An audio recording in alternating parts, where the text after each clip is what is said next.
ವೀಕ್ಷಕರೇ, ಜಾನಕಿ ಟಿವಿ ಸುದ್ದಿವಾಹಿನಿಗೆ ಸ್ವಾಗತ. ನಾನು ನಿಮ್ಮ ಎಂ ಮಹದೇವಸ್ವಾಮಿ. ಈ ಭಾರತ ದೇಶದಲ್ಲಿ ಹುಟ್ಟಿದ್ದ ನಾನು ಭಾರತಕ್ಕೆ ಏನಾದರೂ ಸಣ್ಣ ಪುಟ್ಟ ಸೇವೆಯನ್ನು ಮಾಡಬೇಕು ಅಂತೇಳಿ ಕರ್ನಾಟಕ ರಾಜ್ಯದಲ್ಲೂ ಸಹ ಬಿಜೆಪಿಯನ್ನು ಮುಂದಿನ ದಿನಗಳಲ್ಲಿ ನಾವು ತಂದು ಸಮಾಜ ಸೇವೆಯನ್ನು ಮಾಡಬೇಕು ಅಂತೇಳಿ ಈ ನಿರ್ಧಾರದಿಂದ ನಾನು ಭಾರತೀಯ ಜನತಾ ಪಾರ್ಟಿಯನ್ನು ಹಾಕೊಂಡಿದ್ದೆ. ಖಂಡಿತ ಇದ್ರೆ ಯಾವುದೂ ಸ್ವಾರ್ಥ ಇಲ್ಲ. ಸ್ವಾರ್ಥಕ್ಕಾಗಿ ಸೇರ್ಕೊಂಡಿದ್ರೆ ನಾನು ಕಾಂಗ್ರೆಸ್ ಪಕ್ಷದಲ್ಲಿ ಈಗ ಆಡಳಿತ ಪಕ್ಷ ಇರೋದ್ರಿಂದ ಅಲ್ಲೇನಾದ್ರು ಲಾಭ ಸಿಗ್ಬೋದು ಅಂತೇಳಿ ಕಾಂಗ್ರೆಸ್ ಪಕ್ಷಕ್ಕೆ ಸೇರ್ಕೋಬೋದಾಗಿತ್ತು. ರಾಜಕೀಯ ನಂಬ್ಕೊಂಡ್ರವ್ರಿಗೆ ನೋವಾಗುತ್ತೆ, ಆದರೆ ರಾಜಕೀಯ ನಂಬ್ಕೊಂಡ್ರವರು ಸಹ ಸಕ್ರಿಯವಾಗಿ ಎಲ್ಲರೂ ರಾಜಕೀಯದಲ್ಲಿರೋರೆಲ್ಲರೂ ಸಕ್ರಿಯವಾಗಿ ಕೆಲಸ ಮಾಡ್ತಾರೆ ಅಂತ ಯಾವ ಗ್ಯಾರಂಟಿ?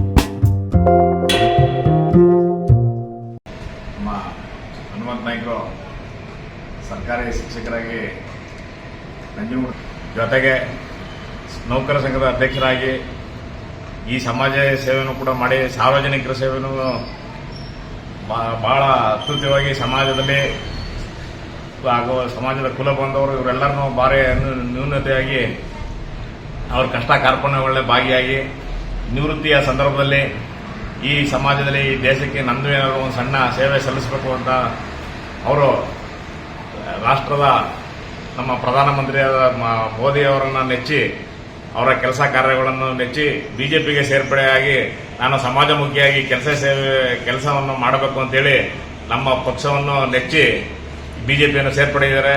ಹಾಗಾಗಿ ನಾನು ವರ್ಣಾ ಕ್ಷೇತ್ರದ ಎಸ್ ಟಿ ಮೂರ್ಜಾ ಅಧ್ಯಕ್ಷರಾಗಿ ಅವರನ್ನು ತುಂಬು ಹೃದಯದಿಂದ ಸ್ವಾಗತವನ್ನು ಬಯಸ್ತಾ ಇದ್ದೇನೆ.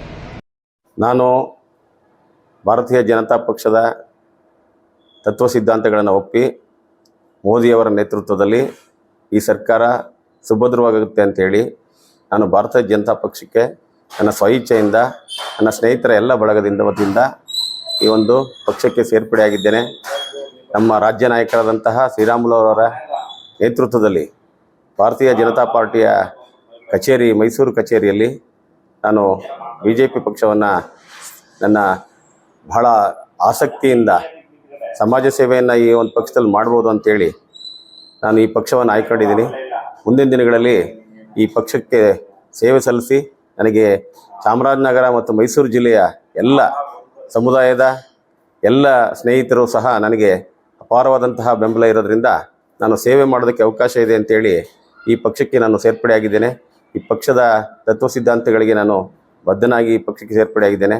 ಮುಂದಿನ ದಿನಗಳಲ್ಲಿ ನಾನು ಪಕ್ಷವನ್ನು ಕಟ್ಟೋದಕ್ಕೆ ಮತ್ತು ಪಕ್ಷದಲ್ಲಿ ಸೇವೆ ಮಾಡೋದಕ್ಕೆ ಹೆಚ್ಚು ಕಾಳಜಿಯನ್ನು ವಹಿಸ್ತೀನಿ ಅಂತೇಳಿ ತಮಗೆ ತಿಳಿಸ್ತೀನಿ. ತಮ್ಮ ಸ್ಥೂಲ ಪರಿಚಯ ಮಾಡ್ಕೋಬೋದಾ? ನನ್ನ ಹೆಸರು ಹನುಮಂತ ನಾಯ್ಕ ಅಂತೇಳಿ, ಎಡತಲೆ, ನಂಜನಗೂಡು ತಾಲೂಕು, ಮೈಸೂರು ಜಿಲ್ಲೆ. ನಾನು ಶಿಕ್ಷಕನಾಗಿ ಸುಮಾರು 30 ವರ್ಷಗಳ ಕಾಲ ಶಿಕ್ಷಕನ ಸೇವೆ ಸಲ್ಲಿಸಿ ಅನೇಕ ಮಜಲುಗಳನ್ನು ನೋಡಿ ಯಾವ ಒಂದು ಸಾಮಾನ್ಯ ಜನಗಳಿಗೆ ಯಾವ ರೀತಿ ಸೌಕರ್ಯಗಳನ್ನು ಕೊಡಿಸ್ಬೇಕು ಅಂತೇಳಿ ನನಗೆ ಗೊತ್ತಿದೆ. ಹಾಗಾಗಿ ಅಂತಹ ಒಂದು ಉದ್ದೇಶವನ್ನು ಇಟ್ಕೊಂಡು ನಾನು ಈಗ ನಿವೃತ್ತನಾದ ಮೇಲೆ ಸೇವೆಯನ್ನು ಮಾಡೋದಕ್ಕೆ ಅವಕಾಶ ಇರಲಿ ಅಂತೇಳಿ ಭಾರತೀಯ ಜನತಾ ಪಕ್ಷಕ್ಕೆ ನಾನು ಸೇರ್ಪಡೆಗೊಂಡಿದ್ದೇನೆ. ಕರ್ನಾಟಕದಲ್ಲಿ ಕಾಂಗ್ರೆಸ್ ಪಕ್ಷ ಅಧಿಕಾರದಲ್ಲಿದೆ, ಇದರ ಜೊತೆಯಲ್ಲಿ ಜಾತ್ಯತೀತ ಜನತಾದಳವೂ ಇದೆ. ಬಿಜೆಪಿನ ಯಾಕೆ ಆಯ್ಕೆ ಮಾಡ್ತೀವಿ? ನನಗೆ ಬಿಜೆಪಿಯಲ್ಲಿ ಮೋದಿಯವರ ಸರ್ಕಾರ ಭಾರತ ದೇಶವನ್ನು ಬಹಳ ಪ್ರಪಂಚದಲ್ಲಿ ಅತ್ಯುನ್ನತ ಮಟ್ಟಕ್ಕೆ ತೆಗೆದುಕೊಂಡು ಹೋಗಿ ದೇಶ ವಿದೇಶಗಳು ದೇಶವನ್ನು ಕೊಂಡಾಡ್ತಾ ಇರೋದನ್ನ ನೋಡಿ ಬಹಳ ಹುಮ್ಮಸ್ಸಾಗಿ ಆಸೆಯನ್ನು ಹುಟ್ಟಿ ಈ ಭಾರತ ದೇಶದಲ್ಲಿ ಹುಟ್ಟಿದ್ದ ನಾನು ಭಾರತಕ್ಕೆ ಏನಾದರೂ ಸಣ್ಣ ಪುಟ್ಟ ಸೇವೆಯನ್ನು ಮಾಡಬೇಕು ಅಂತೇಳಿ ಕರ್ನಾಟಕ ರಾಜ್ಯದಲ್ಲೂ ಸಹ ಬಿಜೆಪಿಯನ್ನು ಮುಂದಿನ ದಿನಗಳಲ್ಲಿ ನಾವು ತಂದು ಸಮಾಜ ಸೇವೆಯನ್ನು ಮಾಡಬೇಕು ಅಂತೇಳಿ ಈ ನಿರ್ಧಾರದಿಂದ ನಾನು ಭಾರತೀಯ ಜನತಾ ಪಾರ್ಟಿಯನ್ನು ಆಯ್ಕೊಂಡಿದ್ದೀನಿ. ನಂಜನಗೂಡು ಕ್ಷೇತ್ರದಲ್ಲಿ ಈಗಾಗಲೇ ಈ ಮಟ್ಟದಲ್ಲಿ ಇದ್ರೂ ಕೂಡ ಕಾಂಗ್ರೆಸ್ ಅಧಿಕಾರದಲ್ಲಿ ಇದೆ. ತಮ್ಮ ಈ ಒಂದು ಸೇರ್ಪಡೆಯ ನಂತರ ತಮ್ಮ ಚಟುವಟಿಕೆ ಯಾವ ಮಟ್ಟ ಇರುತ್ತೆ? ಈಗ ಸರ್ಕಾರ ಇದ್ರೂ ಸಹ ನಾವು ನಮ್ಮ ಪಕ್ಷವನ್ನು ಬಲಪಡಿಸೋದಕ್ಕೆ ಏನು ನಮ್ಮ ಸ್ನೇಹಿತರೊಡಗೂಡಿ ಕಾರ್ಯಕರ್ತರೊಡಗೂಡಿ ಎಲ್ಲರ ಅವರ ಆಶೀರ್ವಾದ ಹಿರಿಯರ ಆಶೀರ್ವಾದ ಪಡ್ಕೊಂಡು ಮತ್ತು ಸ್ನೇಹಿತರ ಸಹಗೂಡಿ ನಾನು ಈ ಪಕ್ಷವನ್ನು ಕಟ್ಟೋದಕ್ಕೆ ಪ್ರಯತ್ನವನ್ನು ಪಡ್ತೀನಿ ಅಂತೇಳಿ ತಮಗೆ ತಿಳಿಸ್ತೇನೆ. ಏನಾಗಿದೆ ಅಂದ್ರೆ ಒಂದು ರೀತಿ ಆಡು ಭಾಷೆಯಲ್ಲಿ ಹೇಳೋದಾದ್ರೆ ಇಲ್ಲಿಯ ತನಕ ನಾವು ಶಿಕ್ಷಕರಾಗಿದ್ದು ಮಕ್ಕಳ ಜೊತೆನಲ್ಲಿದ್ದು ಇನ್ನು ಮುಂದೆ ನಾವು ಮನೇಲಿ ಕೂತ್ಕೊಳ್ಳೋಕ್ಕಾಗಲ್ಲ, ಹಾಗಾಗಿ ಭಾರತೀಯ ಜನತಾ ಪಾರ್ಟಿಗೋ ಅಥವಾ ಯಾವ್ದಾರ ಒಂದು ಪಾರ್ಟಿ ಸೇರ್ಕೊಂಡು ರಾಜಕಾರಣ ಮಾಡಬೇಕು ಅಂತ. ರಾಜಕಾರಣ ಮಾಡೋದಕ್ಕೆ ಅಂತಂದ್ರೆ ನಾವು ಅನೇಕ ಬೇರೆ ಬೇರೆ ಪಕ್ಷಗಳಿಗೆ ಸೇರ್ಬೋದಾಗಿತ್ತು, ಅಥವಾ ನಾವು ಬೇರೆ ಇನ್ಯಾವುದೋ ಕೆಲಸದಲ್ಲಿ ತೊಡ್ಕೋಬೋದಾಗಿತ್ತು. ನಾನು ಉದ್ದೇಶ ಏನು ಅಂತಂದರೆ ಭಾರತೀಯ ಜನತಾ ಪಕ್ಷ ಮುಂದಿನ ದಿನಗಳಲ್ಲಿ ಜನರಿಗೆ ಒಳ್ಳೆಯ ಸೇವೆಯನ್ನು ಕೊಡುತ್ತೆ ಮತ್ತು ದೇಶವನ್ನು ಸುಭದ್ರವಾಗಿಡುತ್ತೆ ಅನ್ನೋ ಭರವಸೆ ಮೇಲೆ ನಾನು ಈ ಪಕ್ಷವನ್ನು ಆಯ್ಕೊಂಡಿದ್ದೀನಿ.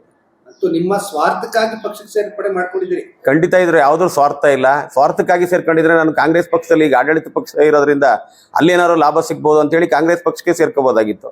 ನಾನು ಕರ್ನಾಟಕದಲ್ಲಿ BJP ಪಕ್ಷ ಅಧಿಕಾರದಲ್ಲಿ ಇಲ್ಲದಿದ್ರೂ ಸಹ ಪಕ್ಷಕ್ಕೆ ಸೇರೋದ್ರಿಂದ ನನ್ನಲ್ಲಿ ಯಾವುದೋ ಸ್ವಾರ್ಥ ಇಲ್ಲ ಅಂತೇಳಿ ತಮಗೆ ತಿಳಿಸ್ತೇನೆ. ಯಾಕೆ ಅಂತಂದ್ರೆ ಈಗಾಗಲೇ ಪಾರ್ಟಿನಲ್ಲಿ ಕೆಲಸ ಮಾಡ್ತಾ ಇರೋರು ಇರ್ತಾರೆ. ಉದಾಹರಣೆಗೆ ಎಡತಲೆ ಆಗ್ಬೋದು ಅಥವಾ ನಂಜನಗೂಡಿನ ವಿವಿಧ ಕ್ಷೇತ್ರಗಳಲ್ಲಿ ಸೀನಿಯರ್ಗಳು ಇರ್ತಾರೆ. ತಮ್ಮತ್ತವ್ರು ಬಂದಾಗ ಅವ್ರಿಗೆ ಅಡಚಣೆ ಆದಂಗೆ ಆಗ್ಲಿಲ್ವಾ? ಅಡಚಣೆ ಇಲ್ಲ, ಅವ್ರಿಗೆ ಬಲ ಬಂದಂಗೆ ಆಗುತ್ತೆ. ಯಾಕೆಂದ್ರೆ ನಾವು ಎಲ್ಲರೂ ಸಹ ಕೈ ಜೋಡಿಸಿದ್ರೆ, ಅವ್ರ ಜೊತೆ ನಾವು ಕೈ ಜೋಡಿಸಿದ್ರೆ ಪಕ್ಷಕ್ಕೆ ಬಲ ಬಂದಂಗೆ ಆಗುತ್ತೆ, ಅವ್ರಿಗೂ ಬಲ ಬಂದಂಗೆ ಆಗುತ್ತೆ. ನಾವು ಸದ್ಯಕ್ಕೆ ಯಾವುದೇ ಅಧಿಕಾರಗಳ ಆಸೆ ಇಟ್ಟು ನಾವು ಬಂದಿಲ್ಲ. ಮುಂದಿನ ದಿನಗಳಲ್ಲಿ ಅಧಿಕಾರ ಸಿಕ್ಕಿದ್ರೆ ಮಾಡ್ಬೋದು. ಆದರೆ ಈಗ ಇರೋರನ್ನ ನಾವು ಅಧಿಕಾರಕ್ಕೆ ತರಬೇಕು ಅನ್ನೋ ಉದ್ದೇಶದಿಂದ ನಾವು ಈ ಪಕ್ಷಕ್ಕೆ ಸೇರ್ಪಡೆ ಆಗಿದ್ದೀವಿ ಅಷ್ಟೇ. ಅಕಸ್ಮಾತ್ ಏನಾದ್ರು ಪಕ್ಷ ನಿಮ್ಮನ್ನ ಗುರುತಿಸಿ ಮುಂದಿನ ದಿನಗಳಲ್ಲಿ ಟಿಕೆಟ್ ಕೊಟ್ರೆ ಆಗ ಅವ್ರಿಗೆ ನಷ್ಟ ಆಗಲ್ವಾ? ಮುಂದಿನ ದಿನಗಳಲ್ಲಿ ಟಿಕೆಟ್ ಕೊಟ್ಟರೆ ಇದು ಪಕ್ಷದಲ್ಲಿ ಯಾರ ಒಂದು ಇದು ಅಲ್ಲ, ಮುಲಾಜು ಇಲ್ಲ. ನಮ್ಮ ಪಕ್ಷದಲ್ಲಿ ನಾವು ಸೇವೆ ಮಾಡಿರೋದನ್ನ ಗುರುತಿಸಿ ಟಿಕೆಟ್ ಕೊಟ್ಟರೆ, ಈಗಂತೂ ನಾವು ಯಾವುದೇ ಒಂದು ಅಧಿಕಾರದ ಆಸೆ ಇಲ್ಲದೆ ಇರೋದ್ರಿಂದ ಮುಂದಿನ ದಿನಗಳಲ್ಲಿ ಟಿಕೆಟ್ ಕೊಟ್ಟರೆ ನಮ್ಮನ್ನು ಗುರುತಿಸಿ ಖಂಡಿತ ನಾವು ಸೇವೆ ಮಾಡೋದಕ್ಕೆ ಅವಕಾಶ ಇದೆ. ಅದು ಸಹಜ.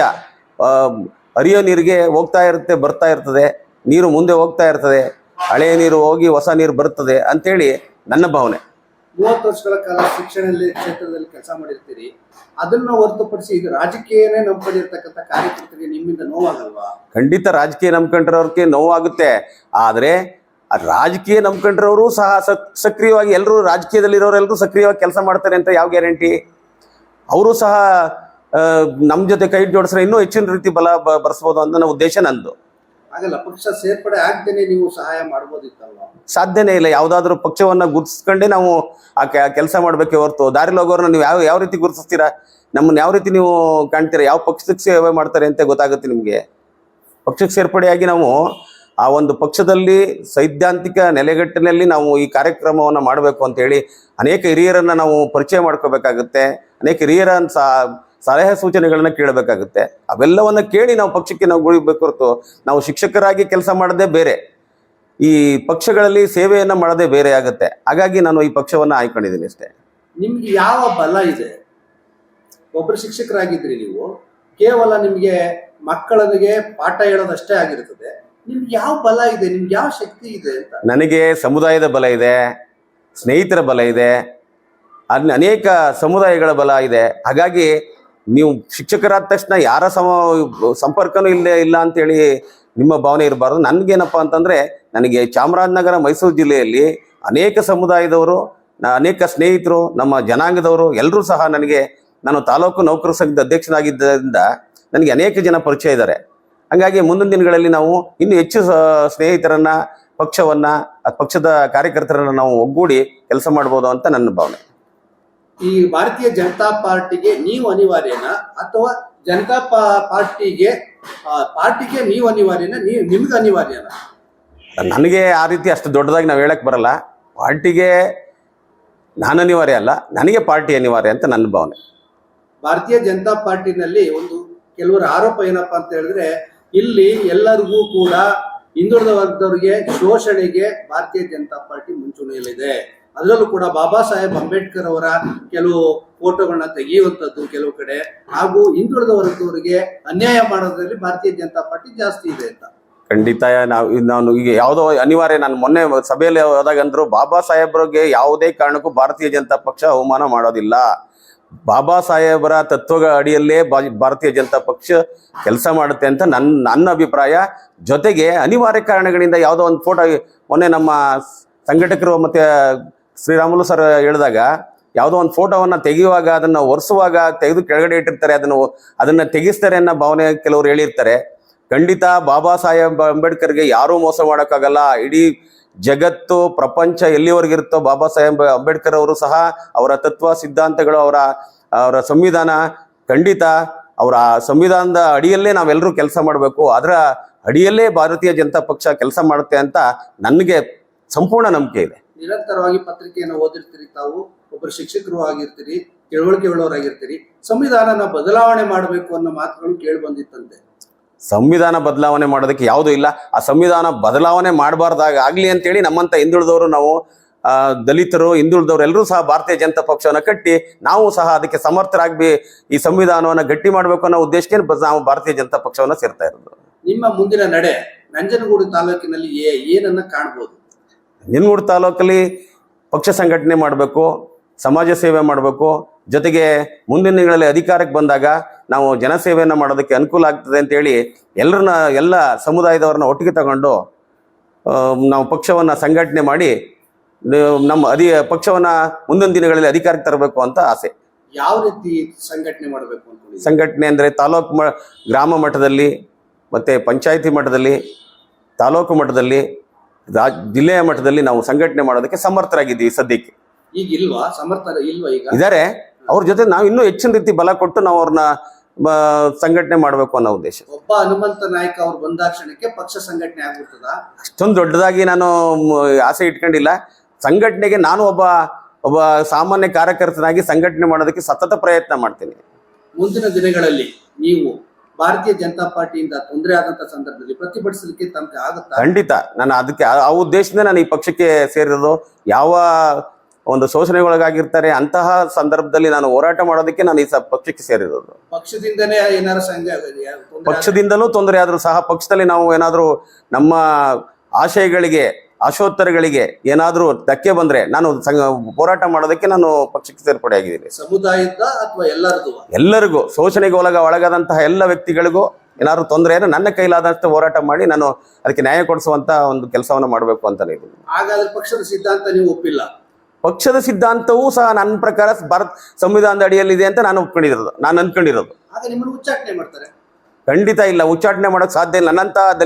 ನನ್ನಂತ ಹಿಂದುಳಿದ ವರ್ಗದವರು ಅನೇಕ ಪಕ್ಷದಲ್ಲಿದ್ದಾರೆ. ಎಲ್ಲರೂ ಏನಾದರೂ ಅಕಸ್ಮಾತ್ ಹಿಂದುಳಿದವ್ರನ್ನ ಏನಾದ್ರು ನಾವು ಪಕ್ಷದಿಂದ ಉಚ್ಚಾಟನೆ ಮಾಡಿದ್ರೆ ಪಕ್ಷವೇ ಹೊರಟೋಗುತ್ತೆ. ಕರ್ನಾಟಕದಲ್ಲಿ ವಿರುದ್ಧ ನಡ್ಕೊಂಡಾಗ ಅನಿವಾರ್ಯ ಆಗ್ತದೆ ಪಕ್ಷಕ್ಕೆ. ಎಲ್ಲ ನನ್ನ ಪ್ರಕಾರ ಸಿದ್ಧಾಂತ ನಮ್ಮ ಸಂವಿಧಾನದ ಅಡಿಯಲ್ಲಿ ಇದೆ ಅಂತ ನನ್ನ ಭಾವನೆ. ನಾನು ಪಕ್ಷದಲ್ಲಿ ಕೆಲವು ಸಂದರ್ಭದಲ್ಲಿ ತಿಳ್ಕೊಂಡಾಗ, ಮೊನ್ನೆ ಈಗ ನಮ್ಮ TP ಹಣವನ್ನು ದುರುಪಯೋಗ ಪಡಿಸಿದಾಗ ನಾವು ಅದನ್ನ ಹೋರಾಟ ಮಾಡಬೇಕು ಅಂತೇಳಿ ನಮ್ಮ ರಾಜ್ಯ ನಾಯಕರಾದಂಥ ಶ್ರೀರಾಮುಲು ಅವರು ಬಂದ ಸಂದರ್ಭದಲ್ಲಿ ಅನೇಕ ವಿಚಾರಗಳನ್ನ ಕೇಳಿದ್ದೀನಿ. ನಮ್ಮ ಹಿಂದುಳಿದ ವರ್ಗದವ್ರಿಗಾಗಲಿ ಅಥವಾ ಇನ್ನೊಂದಕ್ಕಾಗ್ಲಿ ಧಕ್ಕೆ ಆಗಲ್ಲ ಅಂತೇಳಿ ನಾನು ಭಾರತೀಯ ಜನತಾ ಪಕ್ಷವನ್ನ ನಾನು ನಂಬಿದ್ದೀನಿ. ಸಾಮಾನ್ಯವಾದ ಆರೋಪ ಏನಪ್ಪಾ ಅಂತ ಹೇಳಿ, ಭಾರತೀಯ ಜನತಾ ಪಾರ್ಟಿನಲ್ಲಿ ಸ್ವತಂತ್ರ ನಿರ್ಧಾರ ತಗೊಳ್ಳೋದಕ್ಕೆ ಬರೋಲ್ಲ, ಹೈಕಮಾಂಡ್ ನಿರ್ಧಾರವೇ ನಿರ್ಧಾರ ಆಗಿರ್ತದೆ. ಹೈಕಮಾಂಡ್ ನಿರ್ಧಾರ ಆದ್ರೂ ಸಹ ಈಗ ನಮ್ಮ ಒಂದು ಎಲ್ಲರ ಅಭಿಪ್ರಾಯ ತಗೊಂಡೇನೆ ಹೈಕಮಾಂಡ್ ನಿರ್ಧಾರ ಮಾಡೋದು ಅಂತ ಈ ಇತ್ತೀಚಿನ ದಿನಗಳಲ್ಲಿ ನಮ್ಗೆ ಗೊತ್ತಾಗಿದೆ. ಆ ರೀತಿ ಆಗಿರೋದ್ರಿಂದನೇ ಸ್ವಲ್ಪ ಒಡಕುಂಟಾಗಿತ್ತು ನಮಗೆ ಕಳೆದ ಒಂದು ಚುನಾವಣೆಯಲ್ಲಿ. ಮುಂದಿನ ದಿನಗಳಲ್ಲಿ ಅದನ್ನ ಸಂಘಟನೆ ಮಾಡಿ ರಾಜ್ಯ ನಾಯಕರುಗಳನ್ನೆಲ್ಲ ಭೇಟಿ ಮಾಡಿ ಅವರ ಒಂದು ಒಗ್ಗಟ್ಟನ್ನು ಮಾಡೋದಕ್ಕೆ ಹಿರಿಯ ನಾಯಕರಿದ್ದಾರೆ, ಅವ್ರು ಮಾಡ್ತಾರೆ. ನಾವು ಸಣ್ಣ ಪ್ರಮಾಣದಲ್ಲಿ ಜಿಲ್ಲಾ ಮಟ್ಟದಲ್ಲಿ ಮತ್ತು ತಾಲೂಕು ಮಟ್ಟಗಳಲ್ಲಿ ಸಂಘಟನೆ ಮಾಡಬೇಕು ಅಂತ ನಮ್ಮ ಮಾತಿಗೆ ತಪ್ಪಿದ ಬಿಜೆಪಿ. ಕಾರಣ ಇಷ್ಟೇನೆ, ಹಿಂದುಳಿದ ವರ್ಗದ ಒಬ್ಬರು ಉಪಮುಖ್ಯಮಂತ್ರಿ ಮಾಡ್ತೀವಿ ಅಂತೇಳಿ ಹೇಳಿದ್ರು ಶ್ರೀರಾಮುಲು ಅವ್ರನ್ನ, ಆದ್ರೆ ಮಾಡ್ಲಿಲ್ಲ. ಕಾರಣ ಅದರಿಂದ ಬೇಸತ್ತು ಕೆಲವರು ಕೂಡ ಎಲ್ಲರೂ ಹಿಂಜರಿಬೇಕಾಯ್ತು. ಅದು ಇದೇ ತರ ಮುಂದುವರೆದ್ರೆ ಹಿಂದುಳಿದ ವರ್ಗಕ್ಕೆ ನ್ಯಾಯ ಸಿಗುತ್ತಾ?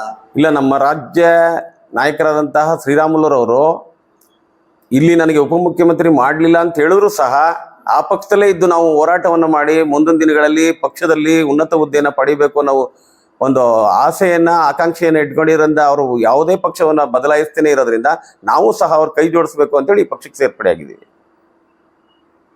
Thank you.